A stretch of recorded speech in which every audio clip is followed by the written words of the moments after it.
Bonjour Brut, vous êtes à bord du trimaran Use It Again.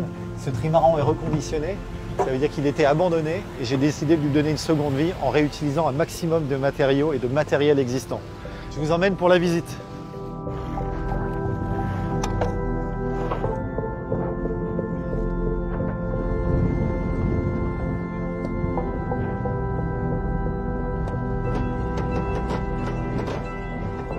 Ce trimaran ultime de 23 mètres n'est pas un bateau comme les autres. Il a été construit par Ellen MacArthur en 2003 et elle a battu le record au tour du monde en solitaire en 2005 dessus.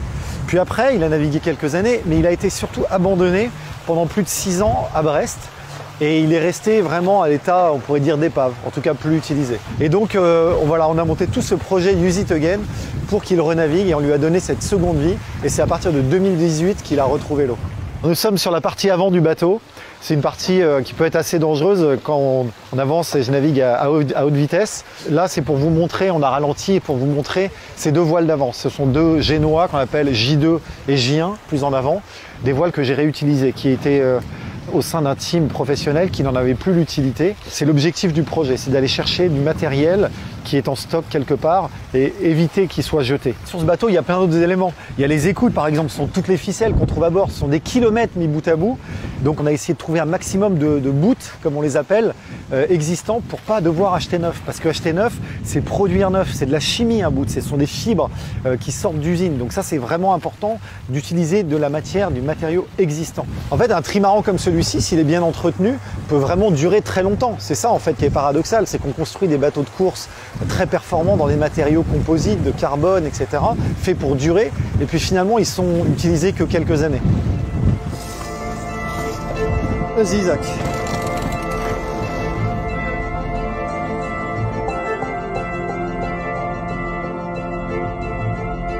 J'ai besoin de pas mal d'énergie pour faire fonctionner mon pilote automatique, l'électronique du bord, le GPS, le radar, l'ordinateur. Et donc, les moyens de production de mon énergie sont à la fois l'éolienne, qui est à l'arrière du bateau, qui fonctionne déjà très bien. Puis après, dans les zones de tout petit vent, j'ai les panneaux solaires. Et ça, ce sont des panneaux reconditionnés. Et enfin, le dernier, l'hydrogénérateur, est un peu un mix, puisqu'il fonctionne assez bien, même par faible vitesse. Cette petite hélice qui tourne dans l'eau, comme une hydrolienne, pour me fabriquer mon énergie.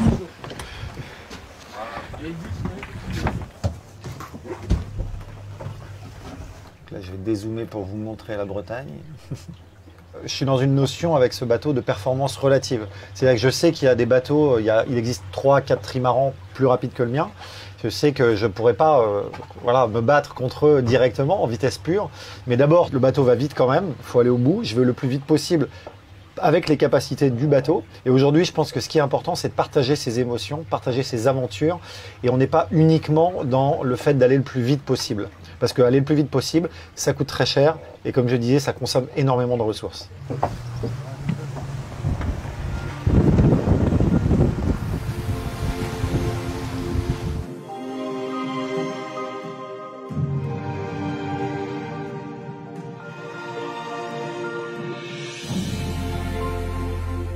La route du Rhum a été un moment personnel d'abord absolument exceptionnel parce que vous vous rendez compte d'être sur un trimaran au milieu de l'Atlantique, un trimaran de 23 mètres tout seul dans cette classe ultime avec les meilleurs marins.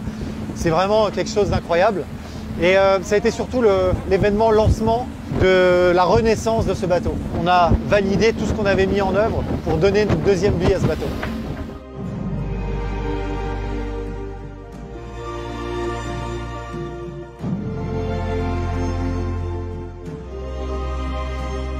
En fait, ce trimaran Use It Again est un reflet de l'économie circulaire. Parce que l'économie circulaire, c'est d'abord réduire notre consommation, donc réduire l'utilisation des ressources, ne pas consommer neuf. Puis après, c'est réemployer, réutiliser, comme on dit. Donc trouver l'existant et à qui il faut donner une deuxième, troisième, quatrième vie peut-être. Et puis après, au bout de la chaîne, il y a évidemment le recyclage.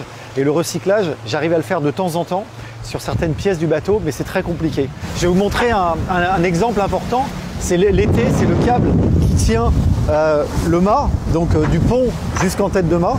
À l'intérieur, ici, c'est une fibre qu'on appelle PBO. Et j'ai trouvé un industriel aux Pays-Bas qui m'a récupéré cette fibre, tout mon câble, donc en PBO, pour le transformer complètement et fabriquer ainsi des gants résistants aux ultra hautes températures.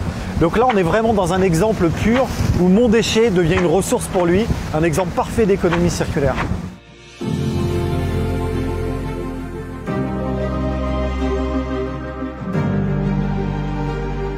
Sur l'eau, on se rend compte de la dégradation de l'océan quand même. On rencontre des déchets, on tape des déchets. Sur la route du Rhum, j'ai tapé un déchet qui m'a sectionné un safran, par exemple.